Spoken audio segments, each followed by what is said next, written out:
New figures show of 110,000 illegal migrants who arrived in Britain in the last 3 years, just 1,182 have been sent home. MPs have reacted with fury at the damning figures that show just 1% of more than 110,000 illegal immigrants have been removed from Britain in the past 3 years. Embattled PM Rishi Sunak won a crunch vote this week with a 44-strong majority in the Commons on his emergency draft to the Rwanda. The legislation is aimed at stopping the courts from blocking the removal of migrants to Rwanda after the Supreme Court previously ruled the plan was unworkable. No asylum seekers have taken off for Rwanda since the first flights were grounded last. Around 110,000 migrants have arrived illegally in the UK since 2020, roughly the same as the population of Carlisle, but only around 1,000 have been successfully removed. Conservative MP Tom Hunt told The Sun, "This is clearly totally unacceptable and clearly underlines why we need a robust deterrent.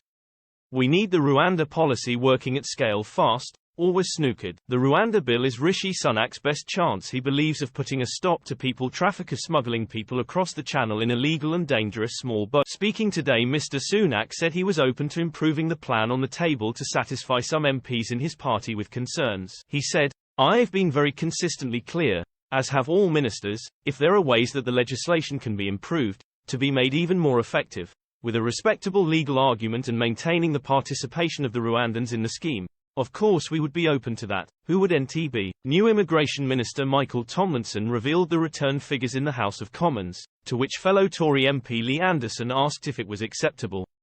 Mr. Tomlinson said, "The numbers need to be significantly higher than they are." Several Conservative MPs who rebelled by abstaining in Tuesday's Commons vote said Mr. Sunak had signalled he could consider tightening the Rwanda bill. But Mr. Chalk said that while the government is willing to listen to sensible suggestions, it must uphold certain aspects to ensure the UK remains within international law. Appearing before Parliament's Human Rights Committee on Wednesday, he said the government is committed to remaining within the European Convention of Human Rights, which it does so long as there is the ability of an individual to get before the court to advance their points, which might relate to their own specific circumstance. Alp Mehmet, chairman of Migration Watch UK, said, "Such paltry levels of returns are a damning indictment of the government's record on removals. It beggars belief that despite the agreement with Albania, even the numbers being returned there is tiny.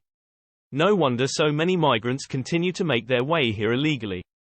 The evidence is clear that once here, the chances of being removed are slight."